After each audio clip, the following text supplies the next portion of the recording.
రేవంత్ నీ అన్న ఇల్లు ఎప్పుడు కూలుస్తావు? అదే బాధితులు అడుగుతా ఉన్నారు. రేవంత్ రెడ్డి, మిస్టర్ రేవంత్ రెడ్డి, నీ అన్న ఇల్లు ఎప్పుడు కూలుస్తావు? నోటీసులు ఇచ్చి నెల 20 రోజులు అవుతుంది, దాదాపు 2 నెలలు కావస్తుంది, ఇంకా కూలుస్తలేడు. దుర్గం చెరువు దగ్గర ఇక చూడు, పేదల ఇళ్లకు నోటీసులు ఇవ్వకుండానే కూల్చేస్తావు. నీ అన్న తిరుపతి రెడ్డి ఇంటికి నోటీసులు ఇచ్చి నెలన్నర దాటింది. దాంతో పాటు మరో 200 మంది ఇళ్లకు నోటీసులు ఇచ్చారు. మరి అవి ఎప్పుడు కూలుస్తారు? బాధితుల నిలదీత. అక్కడనే చాలా మంది బాధితులు ఆ కూలగొడుతున్నటువంటి పరిసరాల్లో నిన్న రేవంత్ రెడ్డి నీ అన్న ఇల్లు ఎప్పుడు కూలుస్తామని చెప్పేసి సోషల్ మీడియా వేదికలో ఓవైపు, అక్కడ బాధితులు ఒకవైపు అడుగుతా ఉన్నారు. ప్రజల నుంచి వస్తున్న డిమాండ్ ఇది. మరి ఎప్పుడు కూలగొడతావు? నీ అన్న ఇల్లును కూలగొట్టాలి కదా. నీ అన్న ఇల్లుని, టీడీపీకి సంబంధించినటువంటి వాళ్ళ ఇండ్లని, వాళ్ళకు సంబంధించినటువంటి బంధువుల ఇండ్లని అవన్నీ సేఫ్గా ఉంటాయి. దుర్గం చెరువును మింగొచ్చు వాళ్ళు, ఎఫ్టీఏలో కట్టొచ్చు వాళ్ళు, బఫర్ జోన్లో కట్టొచ్చు వాళ్ళు, అవన్నీ మంచిగా ఉంటాయి. కానీ ఈ పేదలు మాత్రము మీకు ఒక ఒక ఒక దాని లెక్క కనపడతారు. అందుకే ఇట్లా వాళ్ళ ఇళ్ళను గులగొడతా ఉన్నావు. ఏం దుర్మార్గం అయ్యేది? ప్రజాపాలన అంటే ప్రజలు మంచి చేయాలి, మంచి కోరాలి, కష్టసుఖాలలో తోడు ఉండాలి, ప్రభుత్వం చేతనైనంతగా ప్రజలకు మంచి చేసేటువంటి కార్యక్రమాలు చేయాలి. కానీ ఈ ఉన్న ఇల్లును గులగొట్టిపోయేటువంటి కార్యక్రమం ఏంది? ఉన్న ఇల్లును గులగొట్టిపోయేది ఏంది? ఇందిరమ్మ రాజ్యం వస్తే మాకు ఇల్లు వస్తుంది అని చెప్పేసి చాలా మంది పేదలు ఆశపడ్డారు. ఇందిరమ్మ రాజ్యం వస్తే ఉన్న ఇల్లు ఊసిపోతుందని చెప్పేసి అనుకోలేవాడు. ఇందిరమ్మ రాజ్యం వస్తే అద్భుతంగా ఉంటుంది, మార్పుతో మా బతుకు మారిపోతుంది అని చెప్పేసి అనుకున్నారు అందరూ. కానీ అదే ఇందిరమ్మ రాజ్యం ఇలా బతుకులను మార్చేసి చీకటి కుంపటిలోకి నెట్టేస్తున్న సంగతి చాలా మందికి తెలియలే. ఇప్పుడు తెలుస్తుంది. ఎప్పుడు కూలుస్తావు మరి నీ అన్న ఇంటిని? అది కూడా కూల్చు, అయిపోగొట్టు. ఆదివారం ఇక హైడ్రా వారం, సెలవు దినం, కూల్చివేతలేంటి? ఇవి అధికారిక కూల్చివేతలా, ఇల్లీగల్ కూల్చివేతలా? హైడ్రా కూల్చివేతల పైన అనుమానాలు, నిజంగా కూడా చాలా అనుమానాలు వస్తూ ఉన్నాయి. ఆదివారం నాడు ఎందుకు కూల్చుతున్నారు వీళ్ళు? ఆదివారం నాడే కూలుస్తున్నారు, మిగతా డేస్లలో పోతలేరు. ఎందుకంటే కోర్టులు ఉంటాయి, లేకపోతే అధికారులు ఉంటారు, రకరకాలుగా ఉంటాయని చెప్పేసి. మరి దేనికోసం ఆదివారం నాడే ఈ కూల్చివేత కార్యక్రమాలు చేస్తూ ఉన్నారు? ఈ ఆదివారాన్ని హైడ్రా వారంగా చేస్తామా? ఇప్పుడు రేవంత్ రెడ్డి గారు వచ్చినాక కొత్త నామకరణం చేసిర్రా? చెప్పాల్సినటువంటి అవసరం ఉన్నది. మనల్ని ఎవడ్రా ఆపేది అన్నట్టుగా ఉంది హైడ్రా తీరు. వీకెండ్ హైడ్రామా నడుస్తోందని పలువురు విమర్శనాస్త్రాలు సంధిస్తున్నా దాని దూకుడు మాత్రం ఆగడం లేదు. వారమంతా సైలెంట్ గా ఉండే హైడ్రా ఒక్కసారిగా జూలు విదిల్చినట్టు ఆదివారం మాత్రమే ఇండ్లపైకి పడుతోంది. ఇదెక్కడి చోద్యమన్న భావన అందరిలో కలుగుతోంది. సరిగ్గా సండే రోజే కూల్చివేతల వెనక కారణం ఏంటన్న సందేహాలు కలుగుతున్నాయి. మొన్నటి మాదాపూర్ సున్నం చెరువు, ఆదివారం నాటి కుకటపల్లి నల్ల చెరువు ప్లేస్ చేంజ్ అవుతున్న రోజుల్లో మాత్రం మార్పు రావడం లేదు. కూల్చివేత ఖాయమన్నట్టుగా వ్యవహరిస్తోంది హైడ్రా. ఇప్పటికే కేబినెట్ కూడా పూర్తి అధికారాలు ఇవ్వడంతో మనల్ని ఎవడ్రా ఆపేదన్నట్టుగా దూసుకపోయి పేదోరింటిని కూలగొడతా ఉన్నది. ఇది హైడ్రా సర్కార్ అన్నమాట.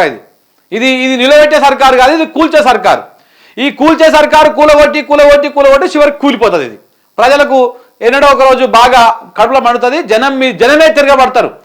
బేసిక్గా ప్రభుత్వాలు ఎట్లా కూలిపోతాయంటే, ఎన్నికలు జరిగినప్పుడు ఆ ప్రభుత్వానికి వ్యతిరేకంగా ప్రజలు ఓటేసినప్పుడు కూలిపోతుంది. కానీ రేవంత్ రెడ్డి సర్కారు నాక కూడా ఆగుతట్లేదు. ప్రజలు తిరగబడి ఒక్కసారిగా కొన్ని లక్షల మంది రోడ్ల మీదకి వచ్చి ఇదే సెక్రటరేట్ లాంటి దాంట్లో మీదకి ప్రజలు పోయేటువంటి పరిస్థితులు కూడా కనపడతా ఉన్నాయి. అంటే అంత దౌర్జన్యం, అంత దుర్మార్గం చేస్తా ఉన్నారు ఈ ప్రభుత్వం. ఇంకొక వార్త చెప్పాలి మీకు. ఏంది, రైతులు వాట్సాప్లో గ్రూప్ పెట్టుకొని రుణమాఫీ కానీ రైతులందరూ ధర్నాకు పిలుపునిస్తే వాళ్ళని ఊరలనే అరెస్ట్ చేసిరు, నిర్బంధం. ఇదే రేవంత్ రెడ్డి ఏం చెప్తాడు? మీరు ఏదైనా నిరసన వ్యక్తం చేయొచ్చు, ధర్నా సౌక్కోవచ్చు, ప్రజాభవన్కి రావచ్చు, సెక్రటరేట్కి రావచ్చు అని చెప్పేసి నీతి సూక్తులు చెప్తారు. నా ఇంటికి రావచ్చు అని చెప్తారు. కానీ ఇలా తెలంగాణ రాష్ట్రంలో ఎక్కడికక్కడ గృహ నిర్బంధాలు. ఇవాళ పొద్దుగాల బీఆర్ఎస్ పార్టీ ఒక కమిటీ వేసింది, త్రిసభ్య కమిటీ. దాంట్లో మాజీ డిప్యూటీ సీఎం తాటికొండ రాజయ్య, ఆయన ఆరోగ్య శాఖ మంత్రిగా పనిచేసాడు.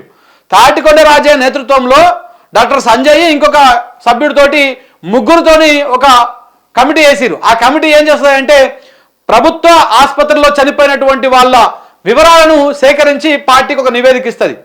వాళ్ళ ఫీల్డ్కి వెళ్తారని చెప్పేసి పొద్దుగాలనే వాళ్ళని ఎక్కడో అక్కడ హౌస్ అరెస్ట్ చేసిరు. ఇది నిర్బంధం.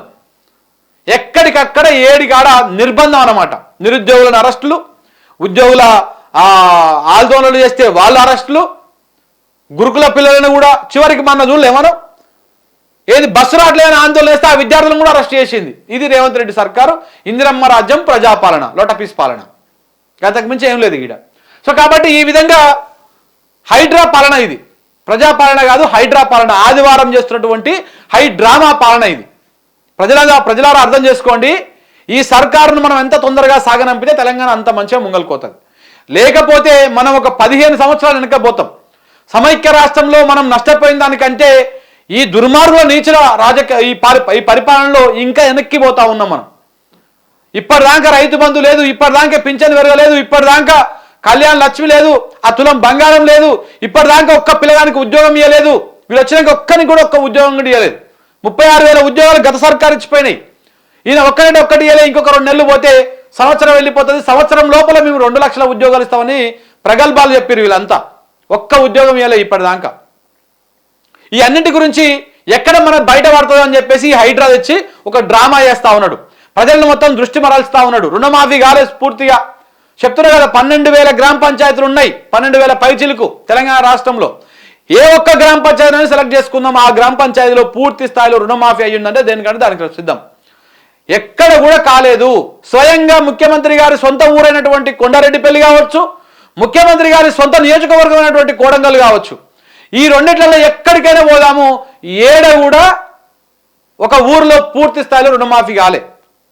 ఇదంతా డ్రామా అన్నమాట, డ్రామా కంపెనీ. ఎందుకంటే ఇన్ని పత్రికలు ఉంటాయి మనకు. వెలుగు కాంగ్రెస్ పత్రిక, ఆంధ్రజ్యోతి కాంగ్రెస్ పత్రిక, ఈనాడు కమ్మ కాంగ్రెస్ పత్రిక. ఈ కమ్మ పత్రికలు కాంగ్రెస్ పత్రికలు ఉన్నన్ని రోజులు రేవంత్ రెడ్డి సర్కార్ కానీ, రేవంత్ రెడ్డి చేస్తున్నటువంటి అరాచకాలు కానీ, ఆయన ఇచ్చినటువంటి హామీలు కానీ, ఇవన్నీ ఏవి కూడా ఆ డ్యామేజ్ కవరేజ్ చేస్తూ వీళ్ళు నడిపిస్తూ ఉంటారు ప్రభుత్వాన్ని. ఆయన అలా ముందుకు తీసుకుపోతూ ఉంటాడు. సో కాబట్టి ఈ విధంగా హైడ్రామా ఇట్లా నడుస్తూ ఉంది. రైట్. నిన్న మరొక వ్యవహారం నడిచింది బాగా. ఇంకా గిందులో కూడా ఈ వార్త చూసినాక అది చూద్దాం. ఇంకా చూడు, సామాన్యుడి గుండెల్లో హైడ్రా గుణపం. దేవుడా ఇంత అన్యాయమా? నిన్ను నమ్మి ఓట్లేసి గెలిపిస్తే ఇంత అన్యాయం చేస్తావా రేవంత్? నా కొడుకు లక్షల్లో అప్పు తెచ్చి రేకుల షెడ్డు నిర్మించుకొని క్యాటరింగ్ పనులు చేస్తూ అప్పు తీర్చుకునేందుకు రూపాయికి గోసపడుతున్నాం. ఇప్పుడు చేయని తప్పుకు శిక్ష అనుభవిస్తున్నాం. జీవితాంతం కోలుకోలేని దెబ్బ వేశారు. ఈ సర్కారు మా సావుకు వచ్చిందని చెప్పేసి ఆదిలక్ష్మి చూపించిన కదా ఇంత ముందుకు వీడియో, ఆమె ఏడుస్తూ చెప్తున్నటువంటి మాట ఇది. వాళ్ళ షెడ్లను, వాళ్ళ నివాసాలను ఇట్లా కూల్చేసి పోయింది. దేవుడా ఈ సర్కారు మా సావుకు వచ్చింది. హైడ్రా కూల్చివేతల మధ్య సామాన్యుడి ఆక్రందన. అమీన్పూర్, కూకట్పల్లిలో 3 చోట్ల చర్యలు. నల్ల చెరువు కింద 16 ఆక్రమణలను తొలగింపు. కిష్టారెడ్డిపేటలో 3 కమర్షియల్ భవనాలపైన బుల్డోజర్లు. పటేల్గూడలో 25 భవనాలు నేలమట్టం. కాళ్ళ వేళ్లాబడిన కనికరించిన హైడ్రా అధికారులు. ఇల్లు కూలి నడి రోడ్డుపైకి నిండు గర్భిణి.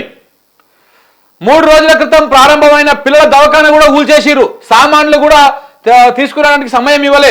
నోటీసులు ఇవ్వకుండానే ఇండ్లపైకి నివాసం ఉంటే కూల్చబోమన్న రంగనాథ్ మాట ఉత్త కథనే.